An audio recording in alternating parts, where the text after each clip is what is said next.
Real estate రంగంలో 36 సంవత్సరాల అనుభవం కలిగిన ఎన్ఎస్ఆర్ డెవలపర్స్ వారి భోగి శుభాకాంక్షలు. మీ నల్లమల్లి శ్రీనివాసరావు. హాయ్, మన గోదావరి జిల్లాలోనండి మనకి పండగ వస్తే మాత్రం కోడి పందాలు మాత్రం చూస్తుంటామండి. కోడి పందాలు చూస్తాం, లేదంటే ఎడ్ల పందాలు చూస్తుంటాం. కానీ గోదావరి జిల్లాలో ప్రతిదీ కూడా ఫేమస్గా మనం అందరికి కూడా ముందు నుంచి తెలుసండి. మర్యాదలకు మారిపోయారండి మన గోదావరి జిల్లా అండి.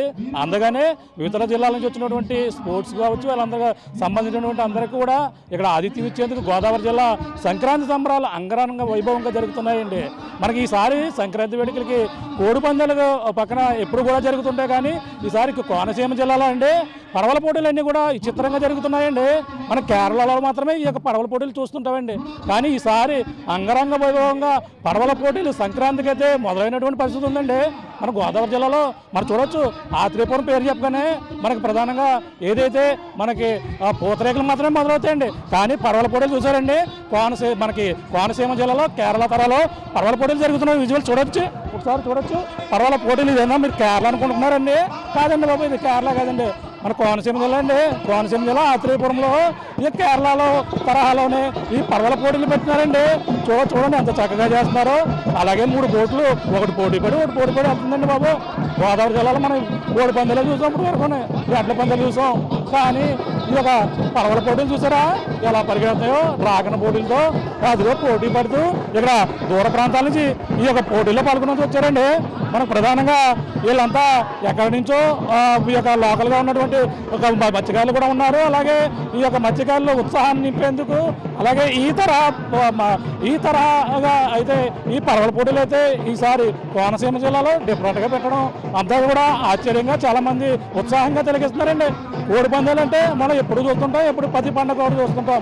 కానీ ఈ యొక్క పడవల పోటీలు అంటే ఏ విధంగా జరుగుతున్నాయో మీకు చూపించే ప్రయత్నం అయితే ఈరోజు ఆ టీంలో మీకు చూపిస్తున్నామండి. ప్రతి చోట కూడా కోడి పందాలు చేయడం సర్వసాధారణం. కానీ ఈ పడవల పోటీలు అనేవి ఎలా జరుగుతాయని అందరూ కూడా ఈ చిత్రంగా చూస్తున్నారండి. చూడండి, అదిగో కేరళ తరహాలో మొత్తం అందరూ కూర్చునండి. వాళ్ళంతా కూడా ఒక్కొక్క టీము ఒక్కొక్క పేరు పెట్టుకునండి. వాళ్ళంతా కూడా ఈ పందెల్లో కూడా పాల్గొన్నారండి. ఇక్కడ పందెల్లో పాల్గొన్నటువంటి దూర ప్రాంతానికి కూడా వచ్చారండి. వీళ్ళతో కూడా మాట్లాడే ప్రయత్నం చేద్దామండి. ఈ పందెల్లో ఏ ప్రాంతాల నుంచి వచ్చారో మాట్లాడే ప్రయత్నం అయితే చేస్తాం. ఇక్కడ అందరూ కూడా పందాలు తిలకించేందుకు ఎలా వచ్చి జనాలు ఏ విధంగా వీక్షిస్తున్నారో చూడండి ఒకసారి. ఇక్కడ ఈ యొక్క పందాలు జరుగుతున్నటువంటి ఈ పడవల పందాలు ఏ విధంగా జరుగుతాయి అనేది కూడా ఆసక్తిగా తిలకించేందుకు ఇలా దూర ప్రాంతం నుంచి వచ్చారండి. చూడొచ్చు, అంటే మనకి ప్రతిసారి కూడా కోడి పందాలు సహజంగా జరిగేవి.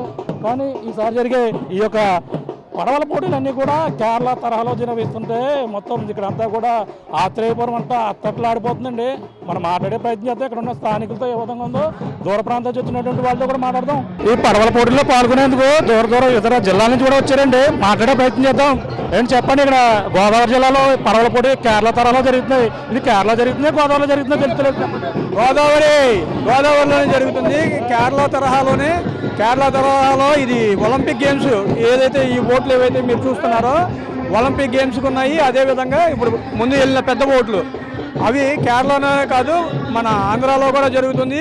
అది విజయవాడ, కృష్ణ, గుంటూరు, తర్వాత మన ఎర్రకాలువ, వైజాగ్ రాయల చెరువు, ఇలాగా తిరుపతిలో రాయల చెరువు, వైజాగ్లో గంభీరంగట్ట, ఇలాగ కొన్ని చోట్ల ఈ ప్రాక్టీస్ అయితే జరుగుతుంది రెగ్యులర్గా. ఇప్పుడు ఈ పిల్లలు ఎవరైతే ఉన్నారో వీళ్ళందరూ స్టేట్ తరఫున ఆడిన వాళ్ళే, స్టేట్ వరకు ఆడారు.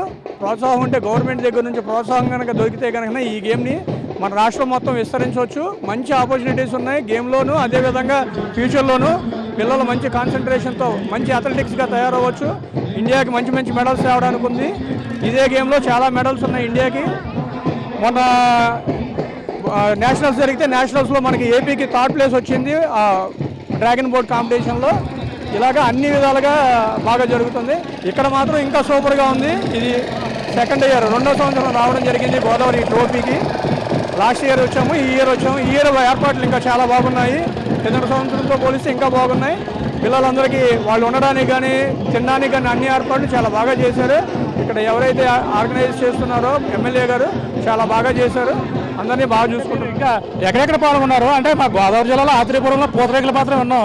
ఈసారి పడవల పోటీలు అనేది కూడా ఏ విధంగా మీకు ఇక్కడ ఆతిథ్యం ఇచ్చారండి మా వాళ్ళు? ఇక్కడ ఈ పడవల పోటీలు పూతరేకులు ఒకటే కాదు, గోదావరిలో ఈ కాంపిటీషన్కి సంబంధించి ఒక అకాడమీ తయారైతే కనుక ఇంకా బాగుంటుందని మా అందరి అభిప్రాయం. ఈ అకాడమీ తయారైతే కనుక ఇక్కడ పిల్లలు ఇంకా స్ట్రాంగ్ ఉన్నారు. చాలా ఈజీగా ఈ పడవల్లో కానీ ఈ పోటీల్లో కానీ జాతీయ ఇంటర్నేషనల్ స్థాయికి వెళ్ళడానికి బాగా అవకాశాలు ఉంటాయి. ఖచ్చితంగా మంచి ఫ్యూచర్ ఉంటుందని అనుకోవచ్చు. అంటే మొట్టమొదటిగా కేరళ తరాలు ఇక్కడ పెడుతున్నారు. ఇక్కడ ఇంకా ఏ విధంగా డెవలప్ చేస్తే బాగుంటుంది అంటే కేరళలో కొబ్బరి చెట్లు ఎలా ఉంటాయో అక్కడ కోనసీమలో ఎలా ఉంటున్నాయి, ఇవన్నీ కూడా ఎలా ఉన్నాయంటారు? ఇక్కడ ఓన్లీ కావాల్సింది ఏంటంటే ఒక అకాడమీ ఉండాలి. అకాడమీ ఉండి ఇప్పుడు ఏదైతే మనకి ఈ కాలువ రెండు వైపులు చెట్లు ఉన్నాయి, చక్కగా రెండు వైపులు చెట్లు ఉన్నాయి. పిల్లలు ఉండడానికి, వాళ్ళు స్టే చేయడానికి, వాళ్ళ బోట్లు పెట్టుకోవడానికి మంచి అకాడమీ ఉండి దాన్ని జాగ్రత్తగా చూసుకోగలిగితే సరిపోతుంది. ఇదైతే సూపర్ ప్లేస్. ఇలాంటి ఈవెంట్లు చేసుకోవడానికి మంచి ప్లేస్, మంచిగా జరుగుతుందని చెప్పుకోవచ్చు. చెప్పండి, కోనసీమ అంటేనే కోడి పందాలు పెట్టిన పేరు, కానీ ఇప్పుడు ఈసారి పడవల పోటీలు పెట్టి మార్చారు. ఎలా ఉంది? ప్రజలందరూ ఎలా తిలకిస్తున్నారు ఇక్కడ? ఇప్పటి నుంచి కోడి పందాల బదులు పడవల పోటీలు అంటారు. కోనసీమ అంటే పడవల పోటీలు కూడా ఒక భాగంగా కోడి పందాలతో పాటు పోటీగా ఉంటాయి సార్. ఇవి కూడా ఇట్లాగే కొన్ని చోట్ల గోదావరి జిల్లాలో కొన్ని చోట్ల వీలున్న చోట్ల కూడా అకాడమీ స్టార్ట్ చేయాలని చెప్పేసి గవర్నమెంట్ని మేము ప్రోత్సహించాలని చెప్పేసి మేము కోరుకుంటున్నాం సార్. అట్లాగే ఈ పిల్లలు మొన్న నేషనల్ గేమ్ కూడా సెలెక్ట్ అయ్యారండి. ఈ పాప వచ్చేటప్పటికి మొన్న నేషనల్ గేమ్కి క్వాలిఫై అయింది. ఆ స్లాలం బోట్ అని చెప్పే కదా సార్ ఇందాక, ఆ టీంలో ఈ పాపతో పాటు ఆంధ్రప్రదేశ్ నుండి 4 సెలెక్ట్ అయ్యారండి. అట్లాగే రేపు రాబోయే కాలంలో మన గోదావరి జిల్లా నుంచి కూడా కొంతమంది నేషనల్స్కి సెలెక్ట్ అయ్యి నేషనల్ గేమ్స్కి, జూనియర్ నేషనల్ గేమ్స్కి అవ్వాలి. అట్లాగే నెక్స్ట్ ఒలింపిక్ కూడా వెళ్ళే స్టేజ్కి తేవాలని చెప్పేసి ఉద్దేశంతోనే మేము అన్ని చోట్ల ఇట్లా ప్రదర్శనలు ప్రారంభిస్తున్నాం సార్. కేవలం పెద్ద పడవలుగా చూస్తాం, చిన్న చిన్న ఆటలు వెళ్తున్నారు. దీని పేరు ఏమంటారు? దీని పేరు కెనో స్లాలం అంటారు సార్. అది కెనోయింగ్, కయాకింగ్, ఈ ఈవెంట్లో వాటర్ స్పోర్ట్స్ ఈవెంట్లో మొత్తం 7 ఈవెంట్స్ ఉన్నాయి sir. Dragon boat, canoe స్లాలం, canoe polo, kayaking, canoeing, rafting. ఇందులో 2-3 ఈవెంట్ల నుంచి మనం వెళ్ళగలుగుతున్నాం. ఎందుకంటే చేసే పిల్లల్లో ఉత్సాహం ఉన్నా కూడా వాళ్ళకి ఎక్విప్మెంట్ లేక, అకాడమీ ప్లేసెస్ లేక చాలా ఇబ్బంది పడుతున్నారు. అది గవర్నమెంట్ సపోర్ట్ చేసింది అనుకోండి, కొంతమంది పిల్లల్లో చాలా టాలెంట్ ఉంటుంది, వాళ్ళ దగ్గర స్తోమత లేక నేషనల్కి వెళ్ళలేక, టాలెంట్ ఉన్నా కూడా వాళ్ళ టాలెంట్ ఆపుకొని నేషనల్ వెళ్ళగలేక చేసుకున్నారు సార్. అదే కొంచెం పిల్లల సపోర్ట్కి గవర్నమెంట్ కూడా సపోర్ట్ చేసింది అనుకోండి, సాయం చేస్తే కనుక కొంతమంది చాలామంది ఇప్పుడు 4-5 సెలెక్ట్ అయ్యారు నేషనల్ గేమ్కి, రేపు ఇంకా సెలెక్ట్ అవుతారని చెప్పేసి ఈ వాటర్ స్పోర్ట్స్ ద్వారా మనస్ఫూర్తిగా గవర్నమెంట్ని కోరుకుంటున్నారు సార్. చూసాం కదండి, ఇక్కడ మొత్తం వివిధ జిల్లాల నుంచి కూడా వచ్చాయి. ఒక వాటర్ స్పోర్ట్స్ ఏదైతుందో కొత్త తరాలో ఈసారి కోనసీమలో మొదలు పెట్టారు. చాలా బాగా జరుగుతుందండి. అంటే మనకి కోడి పందాలు అంటే 10 పండుగ వస్తే కోడి పందాలకు వెళ్దాం అనేవారు, కానీ ఈసారి మాత్రం పడవల పోటీకి వెళ్దాం అనే విధంగా ఇక్కడంతా కూడా నిర్వహించారు. అంటే ఈ సంవత్సరం అంటే మనకి ఈ విధంగా జరిపారు. నెక్స్ట్ సంవత్సరం మరింత ఇదంతా అభివృద్ధి చేస్తే ప్రభుత్వం వారు ఇంకా చాలా బాగా చేస్తే బాగుంటుంది అన్నారు. ఇంకా నేషనల్ ఇంకా పిల్లకాయలు ఉన్నారు కదా, వాళ్ళందరూ కూడా వివిధ బాగా సెలెక్ట్ అయ్యి బాగా ఆడితే ఈ యొక్క స్పోర్ట్స్ ఏదైతే ఉందో దీంట్లో ఇంకా వివిధ రికార్డులు కూడా కొడతారని చెప్పేసి వాళ్ళందరూ కూడా ఆశాభావం వ్యక్తం చేస్తున్నారండి. ఇంకా ఏ విధంగా నిర్వహించారో మళ్ళీ ఇక్కడ ప్రేక్షకులను కూడా అడిగి మాట్లాడే ప్రయత్నం చేద్దాం. మరిన్ని వీడియోస్ కోసం ఛానల్ ని సబ్స్క్రైబ్ చేయండి. లేటెస్ట్ అప్డేట్స్ కోసం వాట్సాప్ ఛానల్ ని ఫాలో అవ్వండి. ఆ లింక్ డిస్క్రిప్షన్ లో ఉంది.